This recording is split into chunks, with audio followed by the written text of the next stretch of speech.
Alors, je vais vous expliquer l'accord du participe passé d'un verbe pronominal. Tout d'abord, il faut savoir ce qu'est un verbe pronominal. Alors, un verbe pronominal est un verbe qui s'emploie avec le pronom personnel « se ». Par exemple, se lever, se souvenir, se voir, se mordre, se donner, s'évader. Alors, tous les verbes qu'on peut employer avec un pronom personnel « se », c'est ce qu'on appelle un verbe pronominal. On dit le pronom personnel « se », mais ça peut être me, te ou nous aussi, du moment qu'on a le pronom personnel. Mais on emploie le « se » parce que c'est, disons, c'est la forme sous laquelle on va retrouver le verbe dans le dictionnaire. Avant de pouvoir accorder notre participe passé d'un verbe pronominal, il faut d'abord savoir à quelle catégorie appartient notre verbe pronominal. Alors, dans les verbes pronominaux, on a deux catégories. On a les verbes qui sont essentiellement pronominaux et on a les verbes qui sont accidentellement pronominaux. Alors, un verbe qui est essentiellement pronominal est un verbe qui s'emploie toujours avec le pronom personnel « se ». Un verbe qu'on dit accidentellement pronominal est un verbe qu'on va parfois retrouver avec le pronom personnel « se ». Ici, le mot accidentellement, là, ça se peut qu'on rencontre le mot aussi occasionnellement pronominal. Mais moi, je préfère accidentellement parce que je vais me servir de ça tout à l'heure comme truc pour trouver la façon d'accorder, dans le fond, notre participe passé d'un verbe pronominal. Alors ici, j'ai des exemples de verbes qui sont essentiellement pronominaux. Tout à l'heure, j'avais des verbes pronominaux là, mélangés. Ici, je les ai catégorisés. J'ai des verbes qui sont essentiellement pronominaux et tout à l'heure, je vais vous montrer des verbes qui sont accidentellement pronominaux.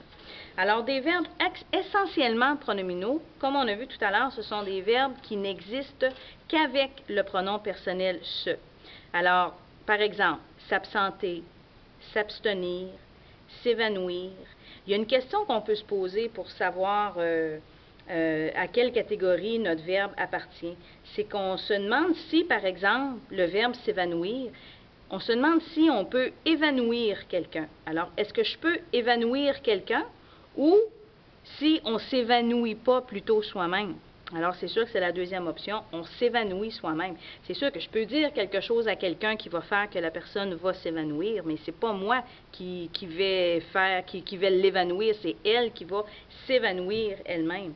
Le verbe se réfugier, c'est la même chose, se soucier, se suicider, s'exclamer, se méfier. On ne peut pas méfier quelqu'un, on se méfie toujours de quelqu'un ou de quelque chose. Alors, c'est ce qui fait qu'un verbe est essentiellement pronominal, c'est qu'il s'emploie toujours avec le pronom personnel « se » devant. Un verbe qui serait accidentellement pronominal. Alors, c'est un verbe, comme on l'a vu tout à l'heure, c'est un verbe qui se retrouve parfois avec le pronom personnel « se » et parfois sans le pronom personnel. Par exemple, le verbe « se regarder ». Alors, on peut se regarder dans le miroir, mais aussi, on peut regarder quelque chose. On peut se couper le doigt, mais on peut couper des légumes. Alors, ainsi de suite. Le verbe se lever. On peut se lever soi-même de son lit ou on peut lever un enfant de sa chaise. Se mordre, s'ennuyer, ça existe ennuyer quelqu'un dans le sens qu'on le tanne, qu'il nous trouve tannant. On peut ennuyer quelqu'un, mais on peut aussi s'ennuyer soi-même de quelqu'un. On peut s'endormir, puis on peut endormir un bébé. Alors ainsi de suite. S'occuper, s'acheter, s'écrire. On peut s'écrire des lettres l'un l'autre, mais on peut aussi écrire tout simplement un courriel, par exemple. Alors, un verbe accidentellement pronominal, c'est par accident qu'on retrouve le pronom personnel « se ». Le verbe peut exister avec le « se » ou sans le « se ». Maintenant, on va parler de l'accord. Alors, si, une fois qu'on a catégorisé notre verbe pronominal, si notre participe passé vient d'un verbe essentiellement pronominal, alors, si notre participe passé vient d'un verbe qui n'existe qu'avec le pronom personnel « se », on doit appliquer la règle d'accord du participe passé employé avec l'auxiliaire être. Alors, c'est sûr qu'il faut se souvenir de ce qu'est la règle d'accord du participe passé employé avec l'auxiliaire être. Ça fait partie des premières règles qu'on apprend. Alors, quand on a un participe passé employé avec l'auxiliaire être, c'est qu'on cherche le sujet. On doit accorder notre participe passé avec le sujet du verbe. Et la raison pour laquelle j'utilise le mot essentiellement, c'est que vous voyez, là, j'ai un truc associé à ça, là. Le E de essentiellement, je le retrouve dans le E de PPE, participe passé employé avec l'auxiliaire être. Et le S de sujet, mais je le retrouve dans les S de essentiellement. Alors, c'est le lien que je fais pour me souvenir que lorsque j'ai un participe passé d'un verbe dit essentiellement pronominal, bien, j'applique ma règle d'accord du participe passé employé avec l'auxiliaire être, c'est-à-dire que je cherche le sujet, et c'est avec ce sujet-là que je vais aller accorder ensuite mon participe passé. Par exemple, certains élèves se sont absentés. Pourquoi j'arrive ici avec ce résultat-là comme accord? C'est que je cherche le sujet du verbe. Alors, je me pose comme question, qui s'est absenté? Parce qu'on sait que quand on cherche le sujet, on pose les questions qu'est-ce qui est-ce qui? Alors, je me demande, d'abord, mon verbe s'absenter, je vais aller le vérifier, là. Le verbe s'absenter, il est bien essentiellement pronominal parce qu'on s'absente toujours soi-même. Je ne peux pas absenter quelqu'un. Mon verbe est essentiellement pronominal. Je dois chercher le sujet pour appliquer la règle d'accord du participe passé employé avec l'auxiliaire être. Alors, qui s'est absenté? Ma réponse, certains élèves. Alors, certains élèves, le genre et le nombre, c'est masculin pluriel. Alors, j'accorde mon participe passé avec le sujet masculin pluriel. Un autre exemple. Elles se sont évanouies. Pourquoi j'arriverai à ce résultat-ci? C'est que, je vérifie la catégorie de mon verbe. Le verbe s'évanouir, je l'ai dit d'ailleurs tout à l'heure, s'évanouir, je ne peux pas évanouir quelqu'un. On s'évanouit soi-même. Alors, c'est un verbe essentiellement pronominal, un verbe qui n'existe qu'avec le pronom personnel se. Alors, je dois appliquer ma règle d'accord du participe passé employé avec l'auxiliaire être, c'est-à-dire que je dois chercher le sujet. Je pose comme question, qui s'est évanoui? Quelle est ma réponse? Elle, qui est mon sujet, donc elle est féminin pluriel. C'est ce qui fait qu'obligatoirement, je dois accorder mon participe passé au féminin pluriel également. Donc, ça, c'est la règle d'accord pour un verbe qui serait essentiellement pronominal. Vous savez que vous pouvez appuyer sur pause ou reculer. Hein? Si c'est allé trop rapidement, là, c'est vous qui êtes libre de gérer la vidéo. L'autre catégorie de verbes pronominaux dont on a parlé tout à l'heure, ce sont les verbes qu'on dit être accidentellement pronominaux. Alors, qu'est-ce que je fais avec ça? Si j'ai un participe passé d'un verbe accidentellement pronominal, je vais appliquer la règle d'accord du participe passé employé avec avoir. Là, il faut faire attention. Je n'aurai jamais l'auxiliaire avoir avec mon verbe.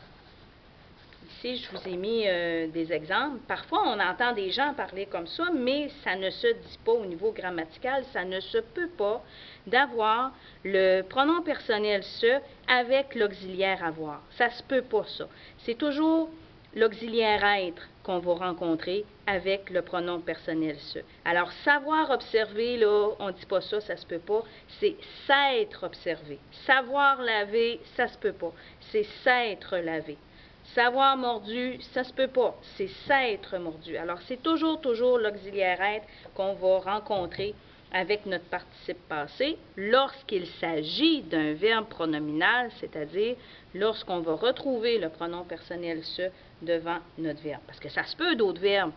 Ça se peut un verbe qu'on emploie avec l'auxiliaire avoir, là, mais pas quand on l'utilise avec le pronom personnel, donc pas à la forme pronominale.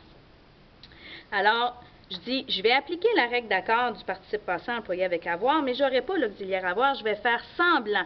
C'est parce que c'est plus facile. Regardez le petit truc que je donne ici, là, c'est plus facile d'aller l'accorder. Sinon, quand on regarde dans les grammaires, souvent, là, c'est difficile à comprendre les explications qui sont données. Mais si on fait semblant, puis qu'on applique le truc que je mets ici, habituellement, ça va bien. Donc, pourquoi j'ai choisi le mot accidentellement au lieu de occasionnellement?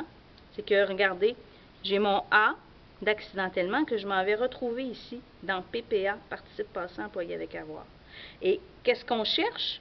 Quand on a un participe passé employé avec l'auxiliaire avoir, on cherche le complément direct.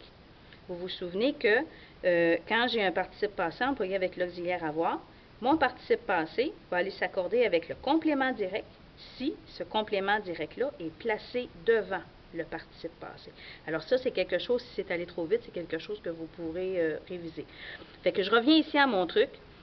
Si, une fois que j'ai catégorisé mon verbe pronominal, si j'ai établi qu'il est accidentellement pronominal, je retrouve mon A de accidentellement qui est dans PPA, et je retrouve les lettres C et D qui correspondent au complément direct. Alors, on va regarder des exemples, d'accord. J'ai ici la phrase « Les filles se sont observées ».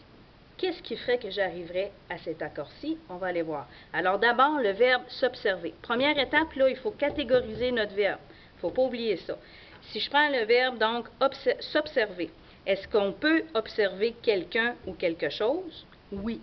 Mais on peut aussi s'observer soi-même dans le miroir. Alors, les deux formes du verbe existent, ce qui fait que mon verbe est accidentellement pronominal. Qu'est-ce que je cherche? Je cherche le complément direct comme si, je fais semblant, comme si j'avais l'auxiliaire avoir. Alors, je vais poser la question.